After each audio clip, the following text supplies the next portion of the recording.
Have you ever heard of a problem called option overload? Yes, lots of shaking of heads. You felt this problem. It is something that comes when we have so many choices that we simply can't decide what to do. There have been actual sociological surveys of this, taking people, for example, into the grocery store where we have an entire aisle dedicated to one thing and we can't decide which one to get. It happens in our lives very often when there are just too many things, and we live in a time and place of abundance. And so very often there are too many things. We are flooded with much of the news and reality of the world around us. Never have we had more access to more things. And as a result, there are people who become paralyzed and aren't sure how to make those choices. It can happen to young people as they imagine the possibilities of their life as adults, when they start thinking about what to study in college or various major decisions. It can just seem like there are too many options, and so I can't settle on any. Now, there's, of course, an opposite problem as well, being deprived of choices, so that we are not able to exercise the free will that is part of being human. This is something that happens in certain times and places where people's freedom is restricted, where maybe they are forced into something. And so we need to understand that human flourishing, if we're going to thrive as human beings, we have to find some middle ground. Some middle ground where we can exercise our freedom, but where we are able to narrow down the options so that we can choose what is truly good. One of the ways that this option overload can cause problems in our lives is that we settle for too little. We might do something that is not so bad, but ignore something much greater. So we have to learn how to wade through all the options to narrow the field so that we can choose what is good while we exercise the freedom that we are made for. Now, this sorting through options is also part of the most basic reality of faith. To have faith means that we have chosen to believe in something. Now, we have lots of options that we could believe in. A question that is also common for young people would be to say, well, why would we believe in the God of the Bible? How do we know that this belief is the right one? Why are not all of the different possible faiths, the different religions, why are they not equal?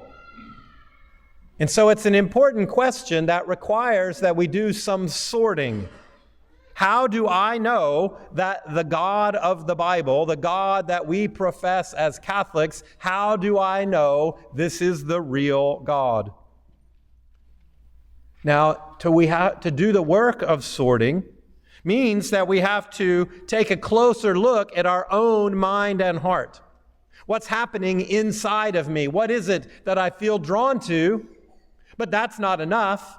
I also have to use my brain and reason through what makes sense and what does not. And so we should ask why we believe what we do. For Catholics, the starting point for our belief is the person of Jesus Christ. Because not only do we profess a belief in Jesus Christ, but we believe that it is Jesus who reveals the truth about God. The truth about the reality of this creation that we are a part of. The reality of what it means for us to be human. It is Jesus Christ that reveals the deepest truths about everything.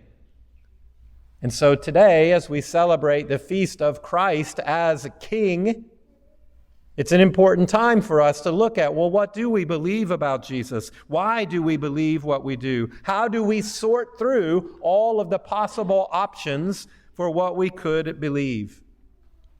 Now, our claim is that Jesus is King of all the universe, the head of everything. So that means that Jesus is the one who reveals the truth about God. And yet, as our gospel tells us today, this Jesus that we believe in was brutally killed. We celebrate the feast of Christ as King, and the gospel passage that we are given is Jesus dying on the cross. Just at the face of it, that seems like a contradiction. Why would we profess to believe in a king who is killed? Well, of course, it's because we know that that death on the cross is not the end of the story.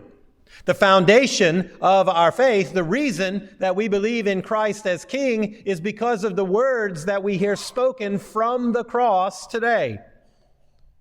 Jesus, in this moment that looked like a complete loss, a complete failure, he turns to the other criminal that is on the cross with him, and he says, "Today you will be with me in paradise." These are not words of defeat. This is a man, a God, who in the face of what seems all loss, understands that this isn't all loss. That even in the face of this failure, Jesus promises victory. Victory at a time when those around him would have judged it impossible. And so this is the heart of our sorting through what we believe. If Jesus really rose from the dead, then he must be king. If Jesus really has power to take up life again after he was killed, then he must have power over everything. That is the greatest of powers. And so that's at the heart of our claim that Jesus is king. And if that is true, then what Jesus reveals about God is also true. It all hinges on the truth of the resurrection. Now, this claim itself is one that requires some sorting.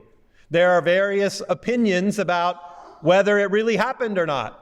What does it mean that Jesus rose from the dead? And in the course of this homily, I don't have time to go through all of those arguments, but I want to point them out because they should be taken seriously. There are answers to the questions. What we believe is not just a matter of how my heart is moved, but about the reason that my mind is capable of conceiving, of sorting through all of these options to narrow down the free act of accepting the option of Jesus as King. For me personally, I have staked my entire life on this belief. Jesus, risen from the dead and King of all. King not only of everything out there, but King personally, King of my life, trying to live in such a way that I am a faithful and loyal subject of the King. I have found that only in Jesus can I find the balance of freedom on the one hand and narrowing down all of the options to make the right choice. The right choice about the religion that I profess. The right choice about how this profession, this religion, guides the living out of my life. The second reading that we have for today gives a beautiful description of what it means to accept Jesus as King. In that letter, we have St. Paul laying out for us some of our basic beliefs about Jesus. And I want to point out one line in particular from that second reading today. We are told that in him all things hold together. In Jesus, all things hold together. So when I asked you the question at the beginning, have you ever heard about option overload? And many of you immediately nodded. You have felt the reality and the struggle of the explosion of options in our lives. So one of our basic beliefs is that given all that is at our fingertips, all of the directions that we can go, all of the demands and responsibility and knowledge that is out there, as all of this kind of swirls around us, in Jesus, all things hold together. If you ever feel that you are losing your grip, If you ever feel that what is happening in your life starts to be overwhelming, like there are so many things demanded of you that you're not sure where to act, remember that a basic belief of our faith is that in Jesus, all things hold together. To believe in Jesus as King is to believe that He can actually rule our lives. That He can be the one that points us in the right direction.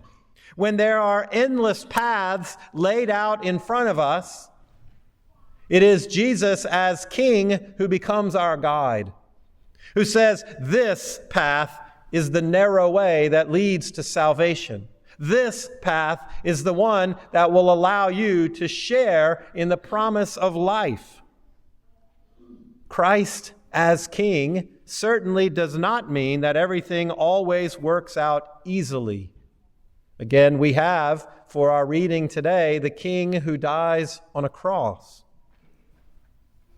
But what it does mean to believe in Christ as King is that we have a guide who loves us and wants what is best for us.